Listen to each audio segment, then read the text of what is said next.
thanks so much for joining us today. And most importantly, thank you, Angela and Mia, for preparing today's session. And I still remember like how it was starting out as a first-time business owner, really trying to grow my business, but without a team or without help is so hard. But navigating that journey is really hard to get it right when you're doing it for the first time, or even after doing it for a few times for a few years. It's still not clear, and you can end up like spending so much money, so much your energy, focus, and just trying to get it right, like in order to make the most of virtual assistant support for your business. Yeah, so today we have Angela running through different tips and strategies, and I'll hand over the time soon to Angela to run through the session from now to 12:30. And as always, feel free to pop your questions in the chat, and we can answer them from 12:30 to 12:45 during the optional Q&A. So I'll hand over the time now to Angela. Thanks so much. Thank you very much. So I'm just going to share screen now. Can you see my screen? Yes. Great. Yes. Perfect. So thank you very much, Sylvie and Artie, for inviting me today. We've got a lot to cover, so I'm really going to focus on the latter part and just run through the first few slides fairly quickly. But firstly, thank you very much for the invitation for Mia and I to join. This is my brief story, but I really want to share that I've been involved in 5 startups that are all continuing today. So I relate to the pressure that many of you will be going through. So where do we start? I will go through the why, the where, the what, the who, the how, in that order, focusing more on the how and quickly running through the other parts. So let's start at the beginning. Why would you outsource? The research from the CPA body states that there are 4 top reasons. Firstly, getting the right support, to focus your time on what's important to grow, which is your core activities, because you just can't do it all. Having extra resource allows you to scale as your business grows, particularly in the outsourcing world, where you can have part-time people, hourly rate people of different skills that can scale with your business. And the main reason at the moment why people choose to outsource is because of the affordable rate, which is about 1/3 of the cost that you would normally pay locally if you were to hire in Australia. So the question to you at the moment is, where are you now? There are different considerations for the tasks that you can outsource depending on each stage of your business.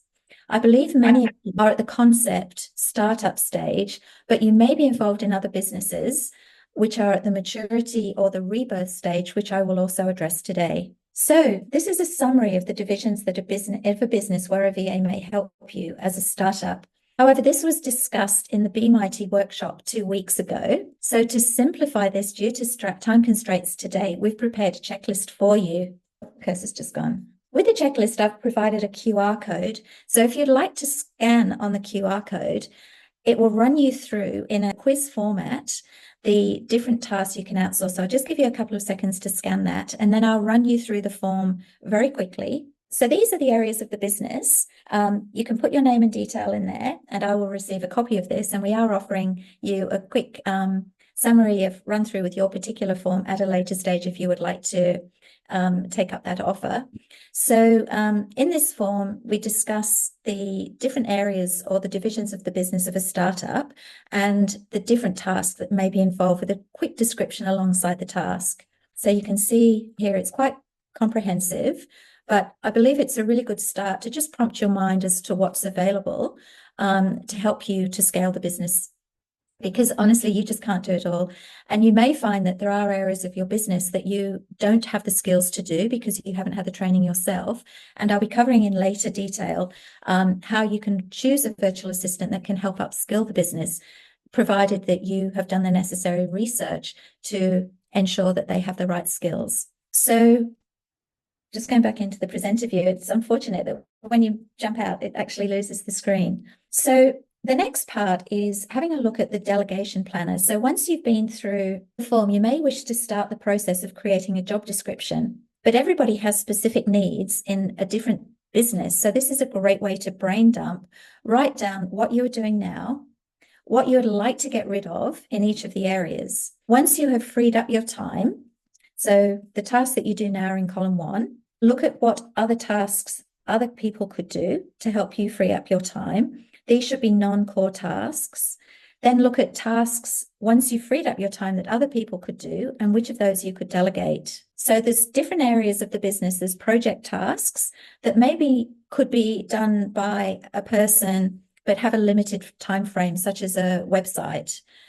You wouldn't want a VA ongoing, unless you're a social media or digital marketing company, to be a website designer developer, because once you've done your website, then there'll be no other work for them to do. So that's where you could call on a specialist for a project which doesn't have an ongoing requirement. However, there are other areas of the business, such as administration, marketing, finance tasks, particularly finance is a big one that we see in the startup industry, helping you organize all your supplier invoices, make payments, etc. So this is a good start, with a view to then creating a very detailed job description. And the job description forms one of the two most important phases, because you have to be clear on what you want. When you're outsourcing, the aim is to match the job description with the best person for the role that is going to stay with you for a long time. And so once we've filled in the job description, taking into account the delegation planner and the task you can outsource form, then you have to look at how you're going to then delegate those parts of the job description to a remote person overseas. My recommendation is twofold. One is to create the systems and procedures that that person is going to follow, or get the person on board, and as you're sharing your screen, training them, they can record your screen and then create your systems and procedures for you. I think it's a myth that people think they have to be 100% ready before they go offshore. That is not the case. I'd say 70% of my clients have not had their procedures already documented. They know how to do the role themselves. They have gone through it many times themselves in getting to this point, but they haven't had time to sit down and create the documentation. So let the VA do that with you. And the easiest way of doing that is just screen sharing, looking at the system that you're using at the moment, and then get them to create either a mind map or just a simple Word document with the flow of the role. I talked briefly at the beginning that not everybody is at the startup stage. So we do have a separate task you can outsource for companies that are already within the growth and maturity stage, which is very specific on different parts of the business. And I'm just going to flick over to that now. So this is a different form, and it's going through areas of the business in more detail. So we look at administration, how you can have receptionist help, looking at the way you're going to share your documentation, social media help. Now this we have found has been very useful as a starting point with clients who have already got a business that's ongoing and they want to create more marketing opportunities, do the finance, set up sequences and rules in their email marketing schemes, maintaining their website, graphic design and presentations, and accounting and bookkeeping. So that's, again, more specific, but not just related to the research work that we find that startups, they're not usually at this stage of the business. So I just wanted to share that form with you, because if you are at that stage, you may find this form helpful as well. What I'd like to do now is just discuss the different types of roles. So not every company will need to have a very strategic person who comes at a higher pay rate than a non-strategic person. So a non-strategic person is someone that is just doing data entry, repetitive tasks. They're following documented processes that you've already done, and it's generally aligned with basic administration work. However, if you are in a specific industry, you may wish to source someone who has got industry experience, has worked with Australian companies in that industry previously, and they are keeping upskilled with industry and specific body requirements. The next is a strategic role. So you want someone with more maturity. These come at a higher pay scale, but they can upskill you in your company because you don't have the skills that are required at this point in time. So they can prepare the strategy for you. And a good example of this is in marketing, social media, website, campaigns for emails, to keep up to date with everything that is required in, say, Facebook and Instagram and LinkedIn would take a lot of your time. And it's basically a university degree in itself. So many of our clients have a VA that is involved in administration and in also social media. So they can help prepare the strategy for you. They can implement the strategy. and liaise with you on the content for your particular industry. They can even research and prepare the content. And we do encourage the virtual assistants now to embrace AI, but we also give them tools to check whether the content they've created is a higher percentage of automated content versus human content. The aim of every client is to have that super VA that's skilled in many areas, that can take on finance, bookkeeping. They can also do the social media. They can be involved in administration. These can develop over time. I'm looking at one now, my Mia, who has been my personal assistant from day one of the start of this business. And so Mia's been now with me for 10 years, going on 11. And Mia has now started from an administration role. She's moved into human resources, marketing, and even helps with my Xero bookkeeping. So we do have many in our team, but Mia is our general manager. And I believe that to be advancing into that role, you do have to have had the hands-on experience.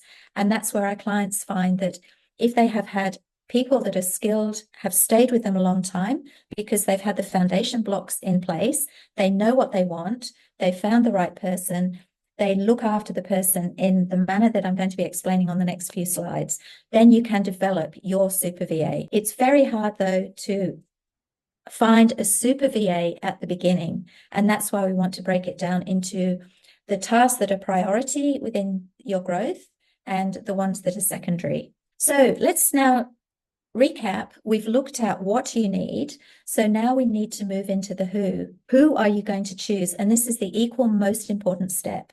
Choose a company that has a proven track record to assist you if you're looking overseas. This is an example of the process we follow in selecting candidates for our clients. So we spend probably a half of our time going through the job description and then interviewing and doing then reference checks, digital reference checks, looking at their qualifications, getting a copy of their qualification, looking at their DISC profile. We ask them to complete the DISC profiling software where we get a report, because if we're going to look for someone who is a bookkeeper, they don't need to be high in delegation in the DI scale, but they need to be more compliant and detailed. So the DISC profile can show us their personality profiling.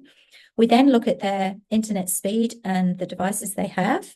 We look at their internet and electricity backup in case of outages, their storage.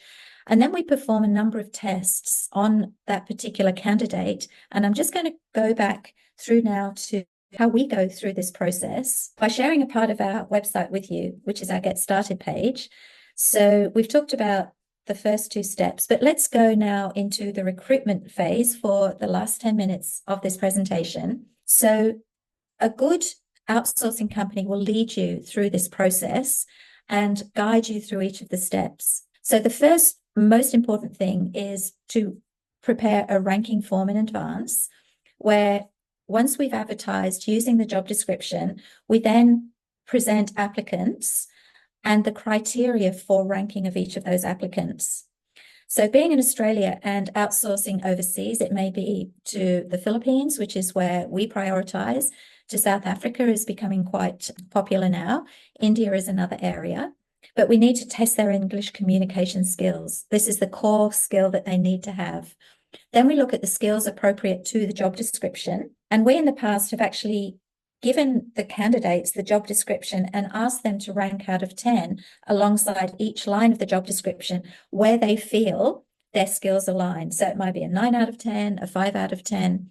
So with a comprehensive job description, we're not going to be able to find someone that can fulfill each phase. So it gives us an idea of where the training may be required to fill in the gaps. So then we give them exams to do, which are relevant to the role. So we've got a number of detailed communication skills. And then we recommend that you do a case study for your particular environment, where you can set a scenario and then ask the candidates to give you like an essay on how they would go about that particular scenario. This really helps to distinguish from one candidate to another, bearing in mind that candidates now can use AI. And so we recommend that as they're carrying out the case study, that we are sitting with them on a screen share to ensure that they are completing the work themselves. So that's the level of detail I would expect a company to go through to advise you and then rank those applicants to assist you. The second part of this document is detailed interview notes. So when we're going about the process, we ask each of the applicants the same questions and then give you the responses of each of those applicants so you can compare the responses. I just go back now into the presentation to look at the last part, which is the how do you know if you've got the right person? How do you manage your VA and how do you check on their performance? So if you've done all the above, and we've gone through the scrutinization process together and we've selected the VA, where do you start? Well, first of all, I would prioritize the skills that they are going to be requiring for that particular job and then give them tasks that align with those skills that they're able to complete. I apologize, there's a typo error in the delegation part here. So to delegate, there are a number of tools that are available online that are project management tools. We use one called Teamwork, but there's also Asana, Trello, Monday.com. Thanks, Mia, for correcting that. The simplest way of doing the delegation is just using a simple Excel spreadsheet. And in each of the rows, you list down the tasks that they want to do and that you share that online. It could be a Google online document as well. And they just then start completing which of those tasks they have finished. We do, and I'm now moving over to the other side of the template here, we do ask all of our VAs to do a daily task update report to send through to our clients every evening so the client knows exactly what has been completed during the day and what is outstanding for the next day. Then when you come to the next day, it's worthwhile having a quick chat with your VA about what is priority for that particular day. So priorities can move and deadlines can shift depending on what comes in overnight or what becomes urgent for that particular day. So having it visual in a task management, a project management or a task management tool system, together with the daily task update report, gives you clarity. So there should be never a time where you say, but I don't know what they're doing at the moment. So it's really on to you to manage that process, to give your VA the time each day, primarily at the beginning each day, so that you know what they're working on and you can guide them through the steps. The next part, if you were in an office, you would be able to call out to each other and you'd be able to have quick conversations about what is required, particularly if you just want to check in with them and ask their opinion on something. So with my team, I always use Skype. Are you still seeing my screen okay? Yes, Ange. Good. So we use Skype, Teams, WhatsApp, and we each have that system open throughout the day. So if I've got a call on Mia to do some recruitment or Renzi to do some social media work, I can just drop them a quick chat without having to create a task or send an email. My recommendation, the worst way to communicate with your virtual assistant is to use email, because the majority of our clients come to us with an inbox issue. They have probably got 500, one of our clients had 5,000 inbox issues. So we want to try and keep your communication with your VA into a different subsystem so that your emails are primarily due to your business, to clients, to suppliers, etc. So we've looked at the tools that you can use. We've looked at how you can communicate regularly with the client. Now let's have a look at how to provide clear instructions. So we mentioned briefly just previously about documenting systems and how it's not imperative to have all of your workflows documented from day one. Because if you're having a strategic VA, you don't know what they need to do. You need them to train you on what to do. So the easiest way of creating your documentation in this scenario would be to share your screen. So as we're doing now, there are many tools such as Read AI, there are Screencast-O-Matic, where you get a full recording and you can even get the transcript of the recording. And your VA can then use that transcript or create their own to create detailed procedures for that task. Now, please don't skip this step because you never know what is going to happen in your business.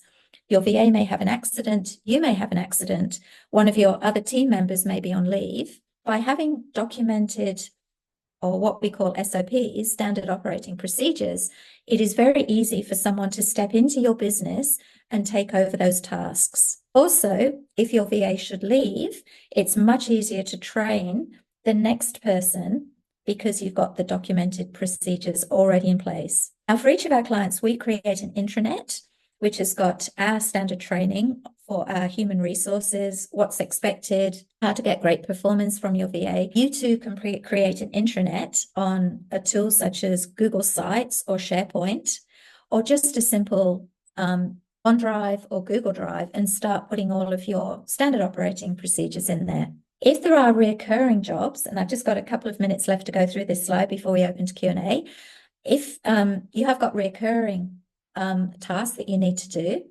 in Teamwork and Asana, you can create recurring templates. And so if it is a task like post on Instagram 3 times a week, they've done the week, they've ticked it off, and then you can have that automated to set up for next week. So your VA then knows that at the beginning of the next week, they're going to do those 3 posts again, tick them off, and it'll refresh for the following week. What I'd like to also discuss now is for each of the tasks on your job description, it is good to know in your mind what a job well done looks like. And in that, we can create specific KPIs. So a KPI for doing a social media post could be the amount of hits it's had. It could be the amount of followers. If it was accounting, it could be that they have completed the supplier invoices for that week. So what's expected then can be inspected. So it sets the guideline as to where you would like your VA to be at a point in time. But that point in time, please don't expect it to be week 1. It will probably be month 1 because they are learning so much. Very quickly, as we are all human beings, it's really good to frame your communication with them very positively. So have enthusiasm, go with the mindset that you want this to be a success. You've gone through the framework, you've selected the right person. Now you're in a team with them to make them succeed. If they do make a mistake, let's frame it in a constructive manner. Highlight what the mistake is and then say to them, how would you do it differently next time to get a better result? So you're engaging them in the process and asking them to think how they could do it smarter next time. Having regular check-ins, sometimes our client, they get started and then they forget that this person would love feedback, would love to know how the business is going. I check in every day with my VAs. It might just be a 5-minute quick check-in, but it is worth it to build relationship because a team member is going to be an integral part of your business, and building that trust and respect early is critical. The last part I want to go through, which is a topic in its own, which is security. We need to make sure that we've got your documents and your sign-ons, your passwords kept securely and shared in a secure manner. That is another topic. I'm not going to have time to go through that today. Productivity tools, we use Desk Time, which each of our VAs log in the morning and it tracks their browser movements. We don't see any work that they're working on. We just see a percentage of what tools, which is at the bottom of this screen, they've been using, how much time, and their productivity percentage. So this is partway through a week, so we wouldn't expect the productivity to be 100%, but it is a privilege to be working remotely, specifically if they work from home. And part of that privilege carries a responsibility. All of our team members are on desk time. No one has complained about it because they know from our point of view that we need to be sure that they're working on your work at any point in the day during their set hours. So to finish off with, it really all starts with you. Prepare your mindset. Be ready to let go of certain tasks and trust your VA. You've gone through the steps. We're going to make it a success. At the outset, approach the relationship with patience and open communication as your VA learns your systems, and please give regular feedback. Thank you very much. My name is Angela Beale. My company is Offshore Virtual Assistants. That's my telephone number and that's my email there. I'd now like to open the session to the questions and answers and hand you probably back to Sylvie at this stage. Is that right, Sylvie? Yeah, yes. Okay, I'll stop sharing. Hi, Lisa. Thanks so much, Angela. Yeah, it's like a power workshop cramming through. Yeah, to cover in such a short period of time. Okay, Yeah. we have a number of pre-submitted questions, so I will pick. So one of the questions that came up was I understand you mentioned about like having the framework when you're looking to hire someone, and sometimes I think there's two scenarios entrepreneur will struggle. One is maybe their company is too new to really be attractive, or the rates they are able to pay to be attractive to whatever offer the right person can have. And the Yeah. other is sometimes the entrepreneur themselves struggle to let go and delegate work. So apart from using the framework to find the right person, like how can someone overcome situations where they struggle to delegate, or they did find the right person, they could delegate, but then their company is not as attractive to the candidate because they are a lower budget or they're a newer business. Yeah, look, as with all candidates, they have a specific hourly rate which they need to survive, particularly in the Philippines.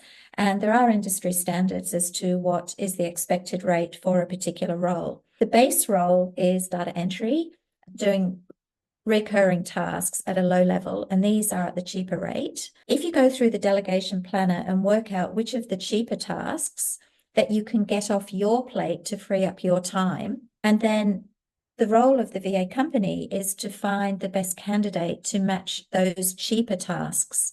So if you've got a very limited budget, don't expect to go to the strategic VA at the outset, but let's look at the ongoing work, entering invoices, making payments, doing your email inbox, making sure you've got a zero inbox. So the lower level tasks are the best ones to delegate at the outset, and they do come at a cheaper rate. Does that answer the question? Yeah, and how about if the owner struggle to delegate, even if they manage to attract the person? Where do we start? That is a question and a half. That starts with you. You have to let go.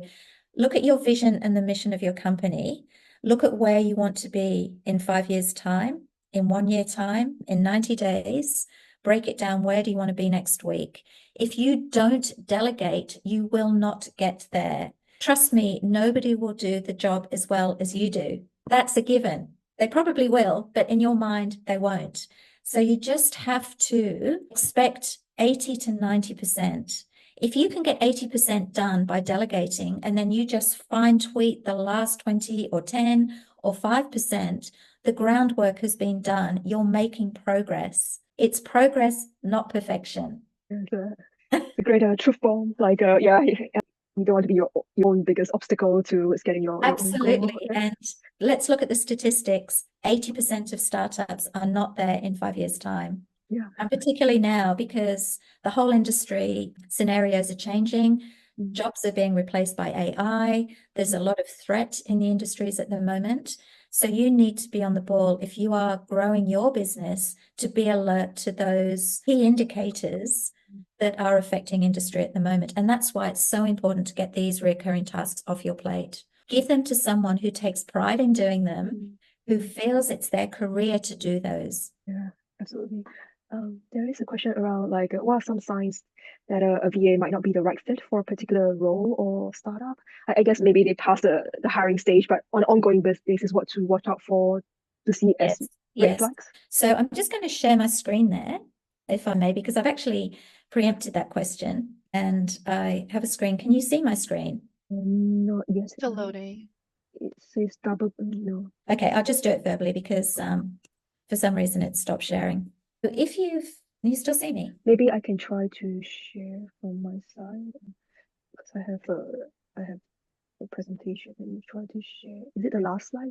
It's the very last slide, Sylvie, yes. Here we go. Thank you very much. These are the alerts that we are sad when we hear if a client is facing these obstacles.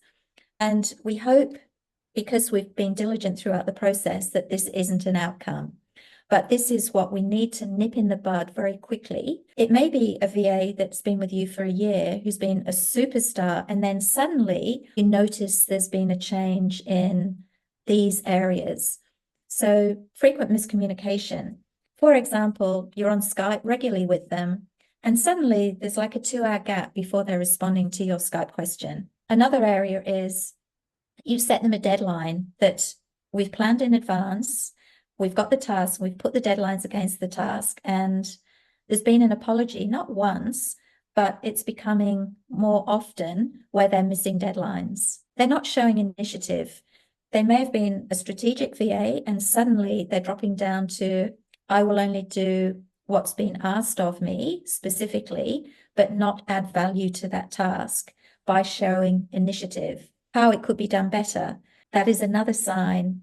And I come to the reason this could happen, declining quality of work. There's more mistakes being made. Also, when you tell them, they start to become resistant to that feedback. So they're making excuses when you give the feedback.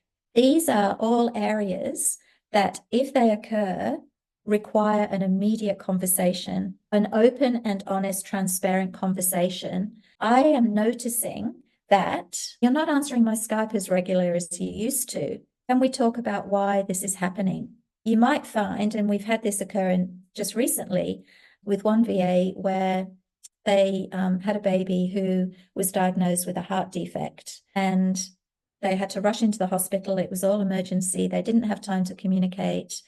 That was a one-off, and the client knew that there was something happening because it was not regular behavior. So there are always, as with all our lives, instances where we hit an obstacle in our personal life or in our emotional life. If we've got the right person, we can work through those stumbling blocks with them. However, if they are lazy, that is not an excuse. They need to lift the level of the bar that they're providing to you. It is not acceptable behavior. And so if at the outset, when we are inducting the virtual assistant into the role in your business, it's really good to go through what expected behavior looks like, what your company guidelines are, what you would like to communicate with them, because it's all about trust. And if they're not the right fit, I would suggest that that trust has been broken. And it's a case of either getting to the bottom of why or letting them go. Mia, did you want to add to that at all? I think you've already discussed everything, Ange. Okay. Yeah. Hi, Angela. Hi. I was wondering about infrastructure. So you mentioned a laundry list of different um, technologies that could be used. But if you're using Notion or you've chosen Monday or something like that, um, will you then supply a license for the VA to use that? And would it be your responsibility to onboard them? Or would it be better just to try to find a mutual type of technology that they're familiar with? Or how does that work? Look, we often say if you've got a system that works for you, this is about freeing up your time. So stick with what you know. Now, often the licenses for a VA are on project management tools are very affordable, or there may be a limited license that is free. And I know some of them, if you've only got one or two or three people, the subscription is very low. It is worth it because what is your time worth? If you can add them to a system that frees up your time, and your time may be worth 200, 300, however many dollars an hour, and you're saving your time, then it's worth that subscription. So first of all, I wouldn't change unless there's a reason to change. If you are being upskilled by a strategic VA, they may suggest systems that can integrate that would save time. And so it is worthwhile looking at those with your VA and considering whether they are of benefit for your company. The objective of any company, I believe, is to automate as much as possible. It takes time in the setup, but the more you can automate, the quicker you can quality assure because it's recurring, it's automated, you look at the exceptions, and the quicker you can keep up with the competition because everybody is in business to be competitive and to be the long runner. And so I've been amazed in the last 14 years now that I've been outsourcing how quickly companies can grow if they automate and they keep ahead, they research, they get their VA to do research on competitors, looking at how to be smarter in what they do and offering more added value to their customers. Because at the end of the day, your VA is not just supporting you, they are supporting your customers and your suppliers that adds to the goodwill of your business. Does that help answer the question? Yes, it does. Thank you. Keep it simple. Yeah. I'll try to break it down into very simple steps. It shouldn't be difficult. Let's keep it very simple. Progress, Perfection will come in time with repetition, but well, we hope it will, but it's a case of keeping the growth. Sorry, if does anyone else have a question? I'd ask another if someone else has a question. Do researchers use VAs? Yes, Yeah. absolutely. Yeah, we one of our case study clients, they're over in Ireland, and the son took over from the father, and the father had to leave the business, and the son was basically starting from scratch. And they are in the building industry, supplying scaffolding and other portable items that can be used at building sites. He basically came from scratch, and because of that, he bought another business. So it was for him a startup business. The previous owner had died. The first task that they got their VA to do was do market research, look at the existing clients that the company had, make connection, that they put a list together so that the owner could make connection. Never, ever delegate your core tasks, the ones that building your goodwill. So the first client meeting should always be handled by you. Don't delegate that. But the Filipinos, offshore people are great at customer service. They've got patience. They've got the beautiful mannerisms. But make sure you keep your core tasks. Then doing market research, doing data mining, finding out who potential customers could be, looking at competition, looking at what competition are doing on social media, where they're getting their hits, can all be done by a VA. And in the startup checklist, I've gone through those areas in more detail. So you might want to run through that to get an idea of what you could be doing in that research stage. Lisa from Straightforward Accounting here is actually one of our clients who's been with us for a number of years and who's met her VA over in Cebu this year. And Lisa, you deal with startups, don't you? Yes, all the time. They have very unique needs. Yes. And do you find that Joan helps you with those startups? She's been great with them, actually. She helps to keep them organised because startups are quite overwhelmed. They need a bit of chasing up. So Joan is very good about following up, reminding them to get their bank statements and their paperwork through to me. Because if it was left to me, I'll just forget and then last minute scramble, man padding. But Joan keeps on top of it on a consistent basis, and she's just so lovely to deal with. The clients really like dealing with Joan. So yeah, it's been great. Thanks, Lisa. Thanks so much, everyone, for your questions. And most importantly, thanks so much, Angela and Mia, for preparing today's session and sharing all your experiences and insights with us. We will also circulate the recording, but any last words or tips for us, Angela? I just wanted to say that Joan has been with me for 2.5 years and she has transformed my business. So if you're hesitating to get a VA, don't hesitate, just do it. Yeah. And use Angie from Offshore Virtual Assistants. She's just amazing. And she makes it so easy. I'd had a single issue. In 2.5 years, I have not had a problem. Thanks, Lisa. Yeah, so I think in summary is don't skip the first 2 steps. Be clear on what you need. Get help getting the right person. You've ticked those 2 boxes, then have the right mindset to make it work. Delegate, delegate, delegate. Don't be a perfectionist. You want to be here long term. Have procedures in place to minimize the amount of quality assurance you need to do. Don't micromanage. Micromanaging doesn't free up your time. Rely on your processes and procedures to check in at milestones. Just do it. I started this business 14 years ago, having come from corporate, having an accounting practice, seeing that a lot of the clients wanted to offshore their bookkeeping, didn't want to pay Australian rates, so they tried it themselves. It failed. Early days, came to us. So I set up an offshoring of the accounting practice where the clients had a choice of saving costs going to the Philippines or doing it with the Australian. It's now grown such that now I'm no longer involved in the accounting practice, but focusing primarily on outsourcing. Just build trust and respect, have open communication, call it what it is, and just give them the time. Lisa checks in very regularly with Joan. We all spent time together with Mia and a number of our other clients. On our client books at the moment, we've got 66 virtual assistants, such that, you know, we want to be personalized and give each of our clients the time they deserve. Just do it. Motivated. Yeah, absolutely. Thanks so much, Angela, Mia, and everyone for joining us and for running the session. And yeah, definitely check out the links and in the Choice Connect with Angela. And also, sorry we ran a bit over, but hope you guys had lots of takeaway and start actioning them today. Yeah. Awesome. Thanks, everyone. We'll wrap up Thank here. you very much. And Thank thank you for the opportunity to share some knowledge with everyone. Thanks. Thank And you. thanks for those join later in the session in the next few days. Awesome. Thanks.